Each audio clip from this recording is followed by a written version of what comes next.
Another thing about Josh's episode and his story is that out of everyone that I've interviewed so far, he experienced grief at the youngest age. So Josh was in college when he lost his dad.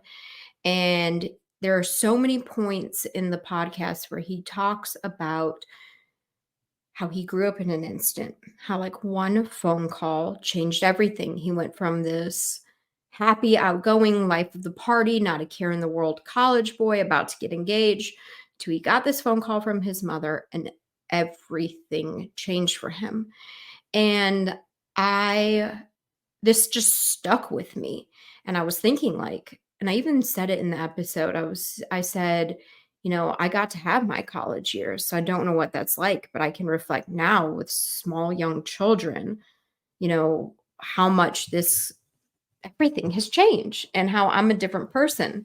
And I was very thankful after listening to his episode that, I got to have my college years uninterrupted and then I started, it's that shift in perspective that everything, the littlest things can give you, where I'm like, you know what, God, I might have been lucky to lose my mom in my mid 30s.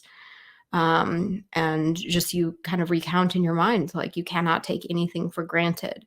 And Josh is just so honest about what the grief looked like going through at such a young age and how profoundly it changed him.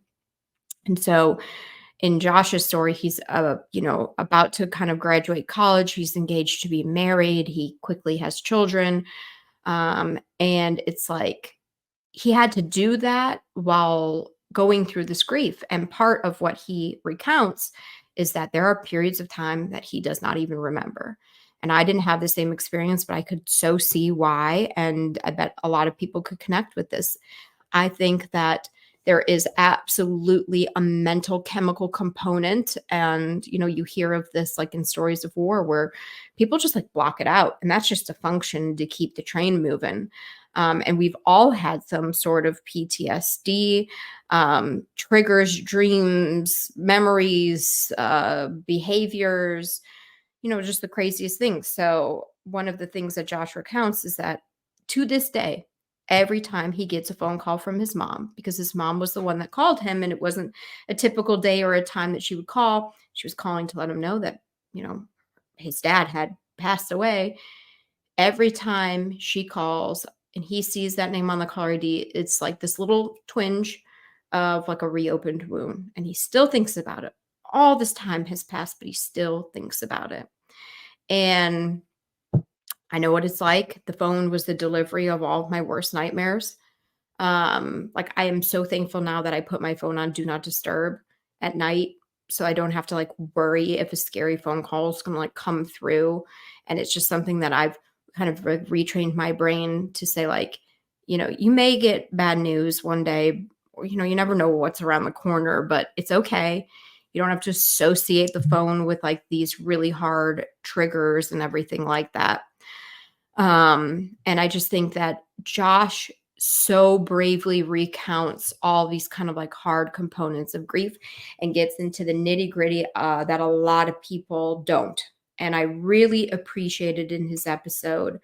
And I think one of the most impactful moments is how he talks about a reoccurring dream that I think so many of us have, or this like image, this hard part of the image of death, or something that we've gone through.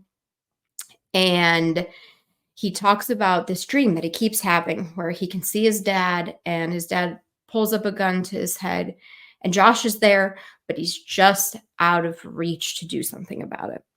And, like I have my version of this. I think everybody does with anything that is a trauma induced event in their life. And you can't really control when it comes or how it comes. I'm so thankful mine's not frequent, but it's definitely, jolted me out of bed a few times. But again, it's like this chemical component that, your brain is hardwired. You're recounting something that was difficult. It could even be a coping mechanism that's pretty dang torturous, but Josh really bravely talks about that.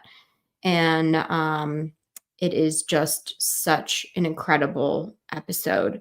Something else that I wanted to touch on is that he talks about the reference of time during grief, how he felt like everything during those immediate moments or when he comes home and a bunch of his childhood friends are there, um and how he like felt like everything was moving at 1,000 miles per hour, but really, time was moving slow, or vice versa, whatever your experience with this is. And I have those same reflective moments with my mom, where it's like whether I'm arriving at the hospital or like I can feel my steps going into the funeral home where I know I'm going to see her, dead body for the first time, or whatever it is, or that hour that she fought after we pulled her off the ventilator. It seemed like, you know, 5 years, but it was only an hour. Or in some of those same exact moments, it seems like it went by so quick and I can't even remember everything. But there's this reference to time that I think a lot of people will connect with. And again, he's just a brave dude for doing this.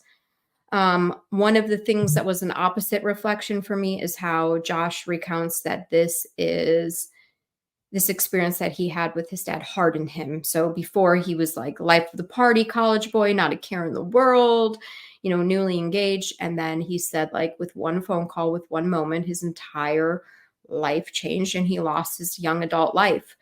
And I don't feel like I lost my young adult life, but I'm a different mother, I'm a different wife, I'm a different person, I'm a different businesswoman.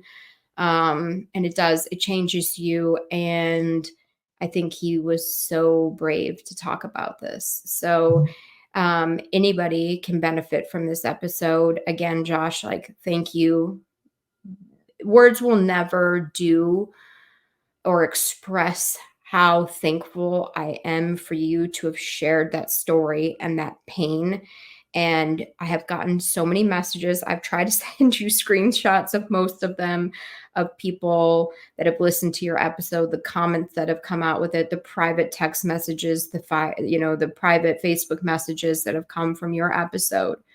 You sharing your story has changed so much.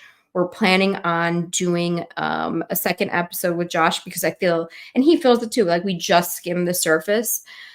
And there's just a lot more to be said about all of this. One of my hopes for the future is that we can get like a group of like 2 or 3 guys together, and do an episode of like shared experiences of men or shared experiences of suicide. And I look forward to kind of like growing the podcast and seeing where it will go. But Josh, again, thank you so much for your time and for trusting me to help tell that story. You were incredibly brave.